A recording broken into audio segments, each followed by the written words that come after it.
Ice cream কত মিষ্টি।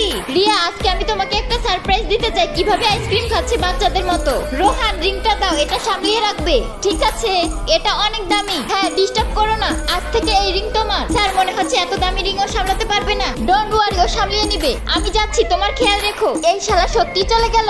উঠে যা রিয়া, তুই অনেকক্ষণ ঘুমিয়েছিস। উঠেই আইসক্রিম খাবো, আমার অনেক ক্ষুধা লেগেছে। হ্যালো ম্যাম, আপনার ব্রেকফাস্ট তৈরি। আপনি আইসক্রিম খেতে পারবেন না, প্রথমে আপনাকে ব্রেকফাস্ট করতে হবে। ব্রেকফাস্ট শুরু করুন মহারানী। আমার কত ইজ্জত হচ্ছে ইয়ার। আমি তো প্রথমে ক্রিম খাবো, আজকে তো আমার লটারি লেগে গেল ইয়ার। আজকে যাই হয়ে যাক, সবকটাই খেয়ে ফেলবো। আব্বে, ও তালি দিচ্ছে কেন? ম্যাম, এই ড্রেস আপনার জন্য। তোর সাহস কি করে হয় ইয়াসের কাছে থাকার? আমিও দেখছি ও কি করতে পারে। তোমরা যে যাই বলো, ইয়াস আমাকেই ভালোবাসে। মনে হচ্ছে ও এভাবে মানবে না। এবার দেখো আমি ওর কি করি।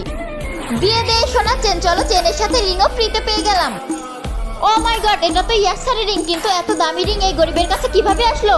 আমি দিয়েছি ওকে এই রিং, কি করতে পারবি শালা? তোমার হাত দাও এবং আরামে উঠে যাও। আরে স্যার, আমরা জানতাম না এই মেয়ে আপনার সাথে থাকে। আমাকে নিয়ে অনেক মজা করেছিস, এবার বস খেলা। বন্ধুরা, এখনো যদি আমাদের চ্যানেলটিকে সাবস্ক্রাইব করে না থাকো তাহলে জলদি করো।